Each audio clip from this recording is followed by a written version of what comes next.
I'm here with Pepper and Dottie, and we're going to read the last and final chapter, chapter 8. And who was George Washington Carver? Lasting impact. George was never interested in personal glory, but his work with peanuts made him famous. In 1921, he took a train to Washington, D.C. to talk to Congress about the peanut industry.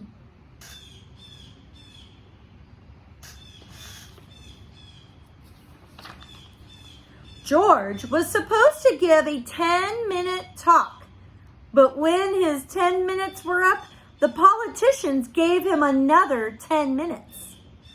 And when those 10 minutes were up, they told him to talk for as long as he needed. George pulled samples out of a box to show different ways peanuts could be used in milk, breakfast foods, oils, and more. Texas Congressman John N. Gardner, who later became Vice President of the United States, called it a most wonderful exposition. Congress passed a law that helped the peanut industry.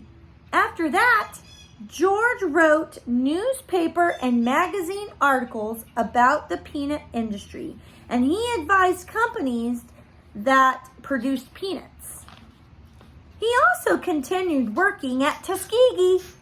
He no longer taught classes, but focused on his work in the laboratory instead. He came to be known as a creative chemist, a scientist who remakes a product, such as peanuts in George's case, for different uses. He received awards from organizations such as National Association for the Advancement of Colored People, NAACP. He also began working with the United States Department of Agriculture to help identify and prevent plant diseases in the South.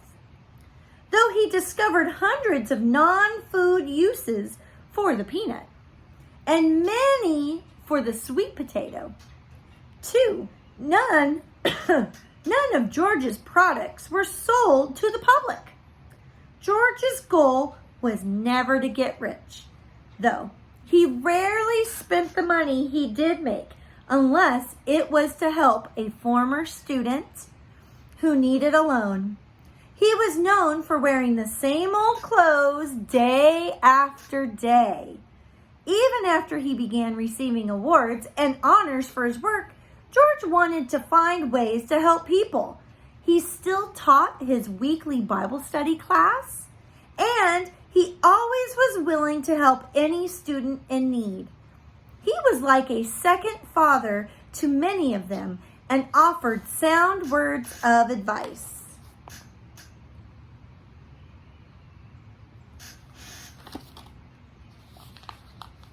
Here's a little blurb of the wisdom of George Washington Carver.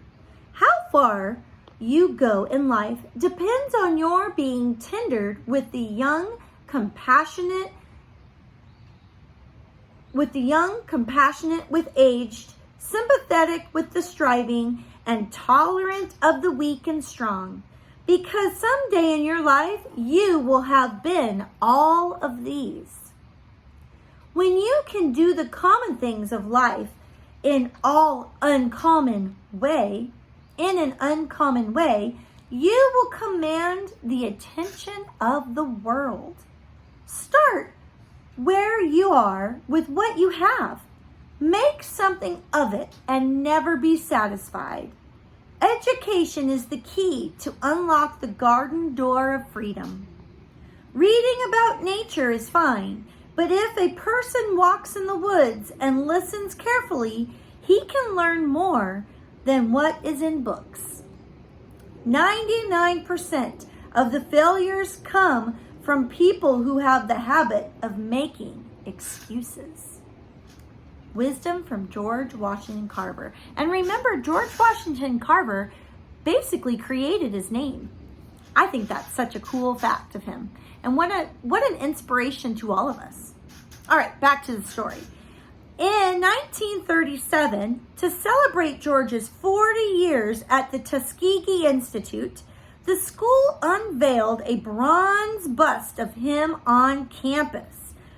A press release and notices to the Peanut Journal asked for $1 donations to pay for the artwork. Let me show you the artwork. That is his bronze bust plate.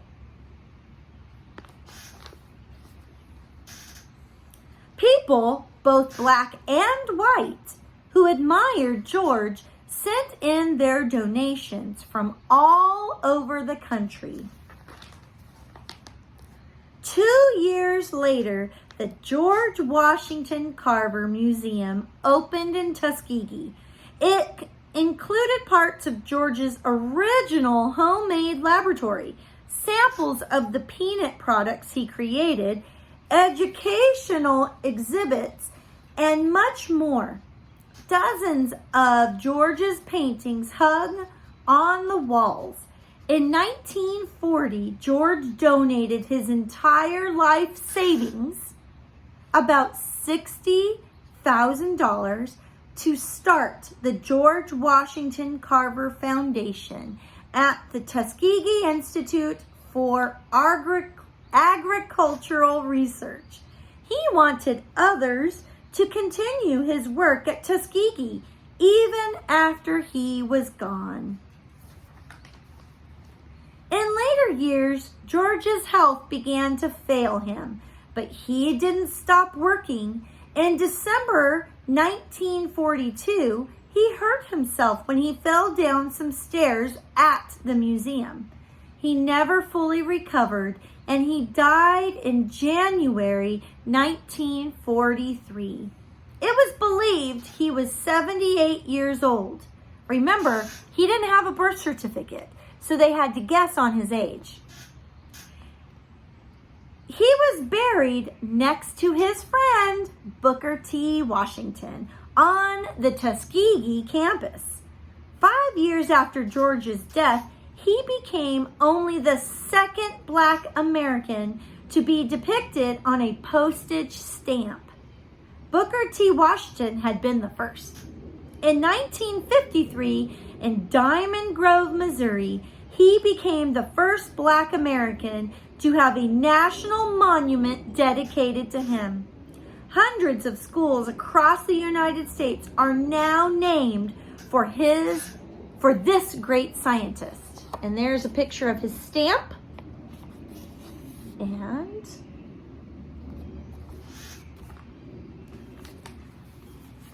critics say that most of George's work did not produce amazing breakthroughs or discoveries.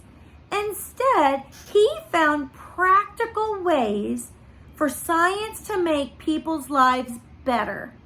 In many ways, George was ahead of his time. He understood the importance of nutrition and a balanced diet long before many others did. He saw value in caring for the environment and growing fruits and vegetables naturally. He recycled items that had been discarded and found uses for them. George helped the economy in the American South. He helped farmers move away from their dependency on growing cotton. And he helped poor farmers find ways to take care of themselves. He did all that while never losing the passion for nature that he first showed in his youth. As George's tombstone at Tuskegee reads, he could have added fortune to fame, but caring for neither, he found happiness and honor in being helpful to the world. What an inspiration. I hope you enjoyed this.